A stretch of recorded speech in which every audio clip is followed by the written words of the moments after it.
what's going on guys, Grouch here. So I just wanted to start off by saying that I'm sorry this video took a little bit longer than usual to get out. I was actually away for the weekend and didn't get much time to work on videos while I was gone. But I also wanted to give a big thank you to everyone who liked and commented on my last video, as it got way more support than I initially thought it was going to get. And from what I could see, a number of you guys really wanted me to do a facts video on the Blue Eyes White Dragon. So that's what we're going to be doing today. Now real quick, for those of you who did watch my last video, you'll know that there were a few facts which related to the Blue Eyes White Dragon. So in an attempt to prevent reusing information already presented in that video, we're going to be counting down facts about the Blue Eyes as well as some of its other card counterparts, such as the Blue Eyes Ultimate Dragon, as in my eyes they are basically the same monster. I honestly debated whether or not I should make two separate videos on this, but in my opinion, I just think smashing the two together into one would make it better overall. But anyways guys, this intro is long enough as it is, so with that being said, let's just get the countdown started.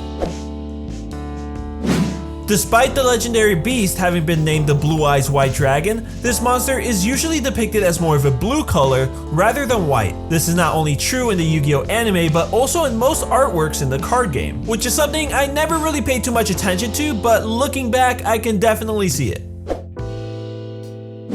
In my 10 facts about the Dark Magician video, I mentioned that the Blue Eyes White Dragon was the card with the most alternate card artworks in the game, with the Dark Magician taking second place. However, it has come to my attention that this might not be the case, depending on how you choose to look at it, as there are actually two other cards with more alternate artworks than the Blue Eyes White Dragon. The first of the two are token cards, which easily beat out any other card in the game in terms of alternate artworks, and the second is the Dark Magician Girl. Due to some small censoring modifications done from the Japanese to international prints, she technically does have more alternate artworks than the Blue Eyes White Dragon. Like I said, it really depends on how you want to look at it, but if you ask me, I still think Blue Eyes is number one.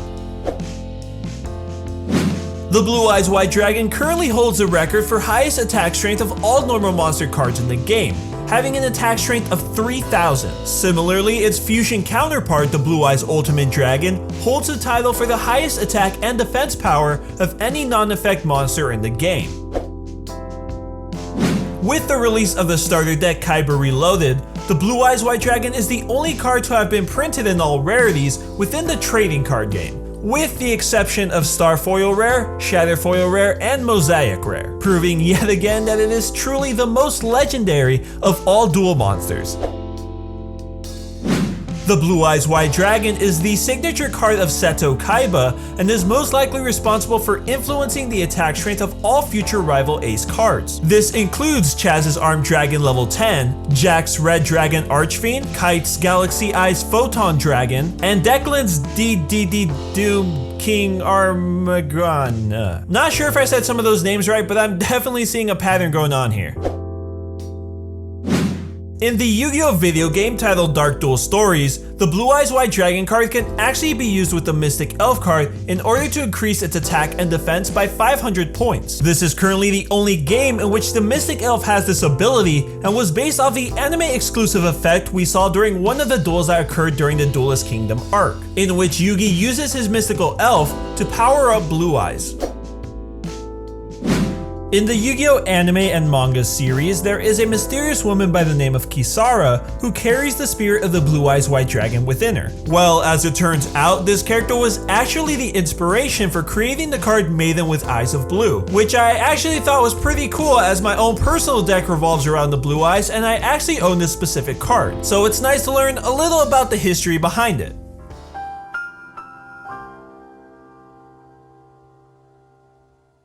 Also, this card is super OP and I love it. The Blue Eyes White Dragon has spawned a total of 10 alternate counterpart cards so far, as well as the two tuner monsters, White Stone of Ancients and White Stone of Legend, the dragon displayed in the card Paladin of White Dragon, and Dragon Spirit of White, which are all apparently younger versions of the Blue Eyes White Dragons. Keeping my fingers crossed for a Blue Eyes baby dragon, that'd be sick. So this is one that I never actually caught on myself, but it's still pretty interesting to think about, at least I think so. And that is that both the attack and level of the Blue Eyes Ultimate are equal to half the combined strength of 3 Blue Eyes White Dragons. If that was a little confusing for you, let me take it a little slower. For example, a single Blue Eyes White Dragon has a total of 8 stars, but when you add up the 3 needed for the fusion, you get 24, which when divided by 2 gives you 12. And as I mentioned earlier in the video, a Blue Eyes has an attack strength of 3000, so with all 3 you get a combined total of 9000, which is double the attack power of the Blue Eyes Ultimate. The only odd one here is the defense strength, which should theoretically be 3750 defense points. Instead, however, it has 3800. If you ask me, I definitely feel this was intentional. However, I'm curious to know why they didn't just keep the original defense rather than rounding it up. But I will admit though, it does look a whole lot better as a nice rounded number. Currently, one of the most difficult Blue Eyes cards to summon in Yu-Gi-Oh! Would have to be the Blue Eyes Shining Dragon. This is because the only way you can summon this card is by tributing one Blue Eyes Ultimate Dragon, which can be pretty tedious to summon on its own. However, something interesting I learned while doing research on it are the dates in which both the cards were released. As it turns out, the Blue Eyes Shining Dragon was first released in August of 2004, while the Blue Eyes Ultimate, which was necessary to summon it, didn't get its first release until January of 2006, 18 months later. This means that for 18 whole months, the Blue Eyes Shining Dragon was completely unplayable, even though it was 100% legal to use within tournaments. I thought this one was probably one of the more interesting ones on this list. Not sure who's in charge of making these cards, but somebody's definitely got to get their shit straight. But there you have it guys, 10 facts about the Blue Eyes White Dragon. Hopefully you guys did enjoy this video. As I said at the beginning, I really didn't think my last one would have gotten much support, but to my surprise, a number of you guys really did enjoy it. And I just wanted to mention that it's definitely a nice nostalgic feeling for me just making one of these videos as it is for you guys to watch them. So I'll definitely be continuing them on this channel. And since I realized I forgot to do so in the last one, you can comment Blue Eyes Baby Dragon down below to let me know you made it to the end of this video. And as always, if you enjoyed this video, I'd appreciate it if you could tap that like button if you enjoyed, and subscribe for future videos. If you have an idea for a top 10, leave a comment down below. I make top 10s on just about anything. And with that being said, I'll thank you for watching, and see you next time.